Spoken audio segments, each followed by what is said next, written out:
Sometimes trains find you even if you're not looking for them. Such was the case today at Waddell Drive Crossing. I was headed back to school after a lunch out with a friend when I happened upon, well, you can see it, a long intermodal train, which ominously looks like it was slowing down. This could be a long wait. My worst fears were soon realized when the train came to a slow and almost mocking stop in front of me. It didn't take long before drivers behind me started to bail. This train clearly wasn't going anywhere anytime soon, and residents familiar with the ways of Waddell Drive know that waiting here is not a winning strategy. So here's the situation I find myself in. My class starts in 15 minutes, but this here intermodal is stopped right across my way through Waddell Road. Now, thank goodness I have ATCS, because I know something that all the drivers that have abandoned this crossing don't know. I know that there is a northbound intermodal in North Greenville, I believe, or nearing there, and that's what's holding up this southbound. It's going to have to do some track switching or something at the Worley control point. That's why this guy's holding up. Problem is, he's probably not going to get here for 20 minutes because he has to do a crew change, which means that it looks like I'm going to be late to class today. Accepting my fate, I decided to observe this intermodal a little more closely. It was a long one today. I couldn't see the head end of the train, so I had no idea what locomotives were being used. But I could see its wheel set. This was pretty neat. I don't often get to see these in a stationary position, nor do I get to see intermodal containers on their curved lean, but standing still. They seem very precariously balanced. But I couldn't worry about those intermodals tipping over right now. A train was coming. I could hear its horn in the distance. So I hopped out of my car, ran over to the tracks, and set up for this northbound train.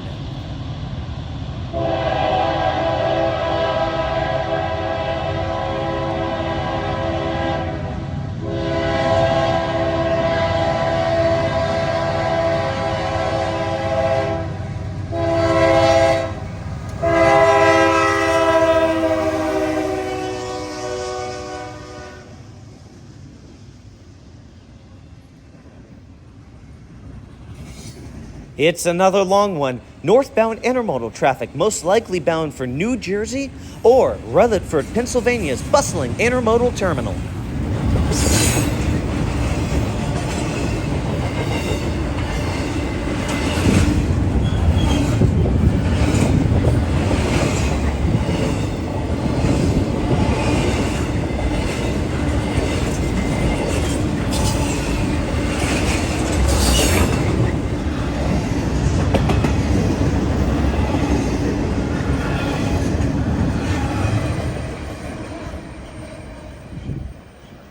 One unexpected train in the day is fun, but two, well, then you have a party. Despite being severely inconvenienced by this stopped intermodal and its passing brethren, my spirits were soaring. With its way cleared of obstruction, this southbound intermodal was rearing to go. A quick glance at the ATCS told me that the dispatch held a similar sentiment, giving it green lights all the way through easily. Now, it was just up to the engineers to confidently throttle up and make their departure.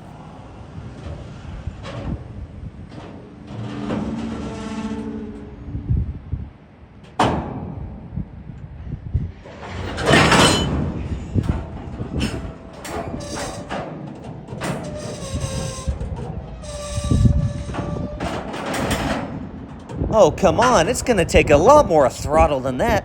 This is a 9,000-ton intermodal we're talking about, not some Fisher-Price toy.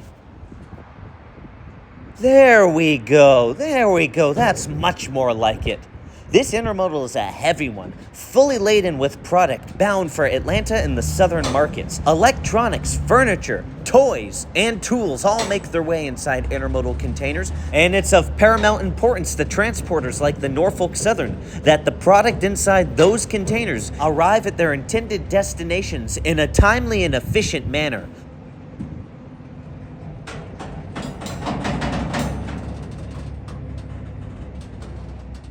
It's probably going to take this intermodal train about 10 minutes to get up to its desired speed after its prolonged stop at Waddell Road Crossing. I've seen many an intermodal container in my day, and I don't think anyone's gonna judge me for bailing on these containers here. Plus, I have a class I have to get to. So with all those factors in mind, I decide to finally turn my car around and seek a shortcut to bypass the tracks and head back to school for class. It's the early afternoon and my class is over. What better thing to do with yourself than amble on down to the Worley Signal Overlook to watch a train?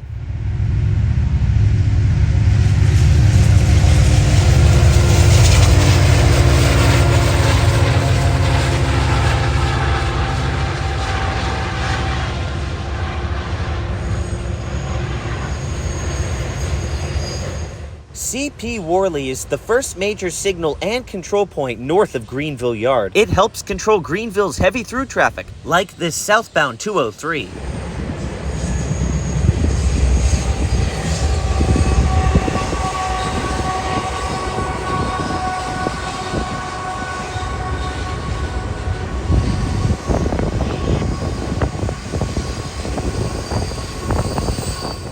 .203 often features long cuts of trailer traffic, piggyback as it's called in railroad vernacular.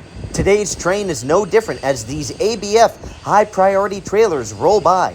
They're rather small, but don't let size deceive you. These trailers carry some of the highest priority goods on the Norfolk Southern. Another high-priority customer is the United Parcel Service. They are known for sending much larger trailers onto trains, often laden down with packages en route for delivery. It would be a few cuts of these trailers subdivided by larger cuts of intermodal containers, which would finish out today's lengthy rendition of southbound train number 203.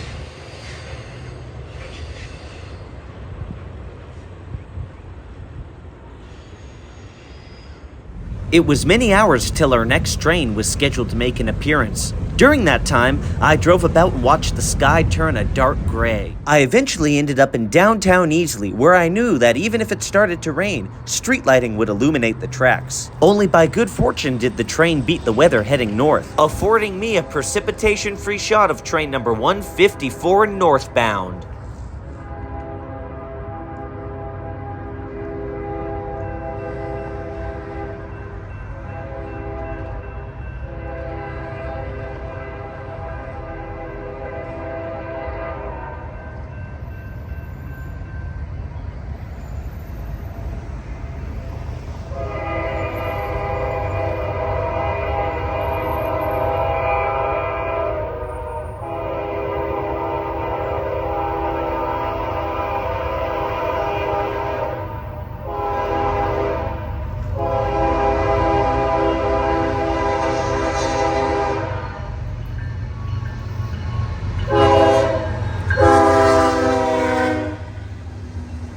Did you catch that BNSF locomotive? It was supporting the aged H1 paint scheme. And if you looked really closely, you would have seen another oddity about this locomotive. A piece of a war bonnet. War bonnet 4716 to be precise. It passed through Greenville not too long ago, and you'll never guess what it was sporting. 1116's missing equipment. That sounds like a swap is in order to me. Back trackside, I'm thoroughly enjoying the passing of this manifest train. Downtown Easley in particular is a special spot. Main Street runs parallel to the tracks, reminding me of an old Lionel train set. Adding to my illusions of railroad antiquity would be the appearance of the Nickel Plate Heritage Unit, riding DPU power.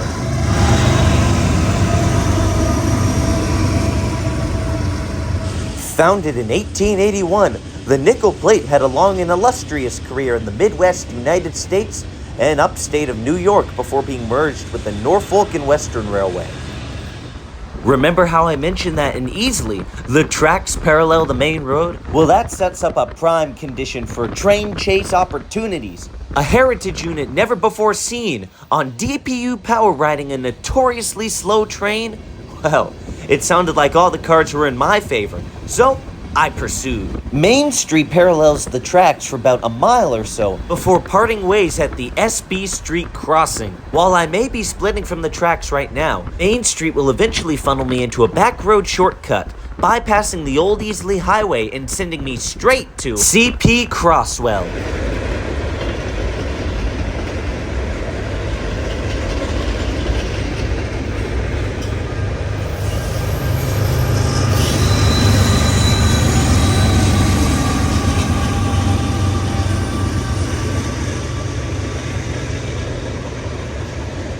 CP Crosswell controls two important railroad assets: the single-track main to Easley in the south, and the double-track main over the Saluda River Trestle to the north. Northbound 154 is getting ready to make its final approach in the Greenville yard, where it will partake in a crew change before working the busy yard itself. 154, along with its twin 153, are responsible for carrying almost all locally bound traffic into and out of Greenville yard, including this antiquarian Southern Railway open-top gondola. Now that's a blast from the past right there.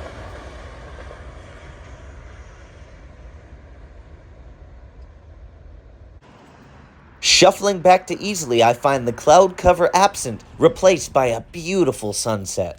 A casual glance at the Easley signal mast reveals that someone has been given clearance on track number 1 headed northbound. It seems that there's a signal missing from the northbound side of the signal mast. The south side has 4 signals, but the north only has 3. The reasons for this are probably intentional, but I'm afraid I don't know them.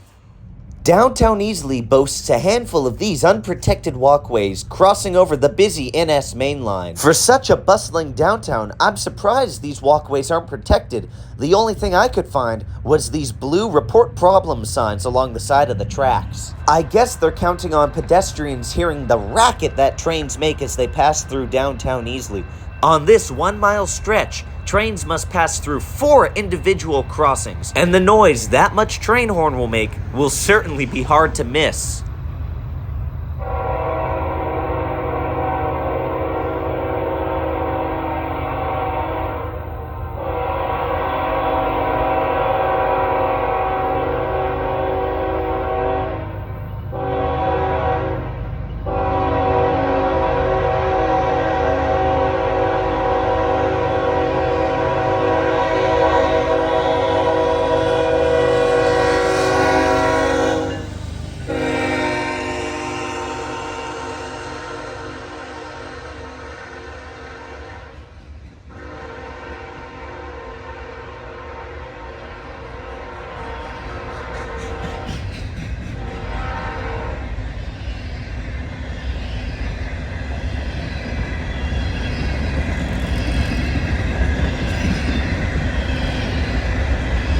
This is a work extra carrying Herzog ballast cars, my second spotted in the past 2 months. There is a lot of construction going on in the Norfolk Southern right now, and it couldn't get done without the help of these specially tailored ballast cars. This is also a rare appearance of a traditional unit train here in the Greenville district. We only see intermodal and manifest type trains passing through, with the occasional work extra or rerouted grain train. It's always nice when something breaks up the monotony of tank cars, hopper cars, and intermodal containers. It just goes to show you never know what you might spot on the bustling NS Greenville district. And even as this train comes to an end, I'm still excited by all the other trains we got to see today.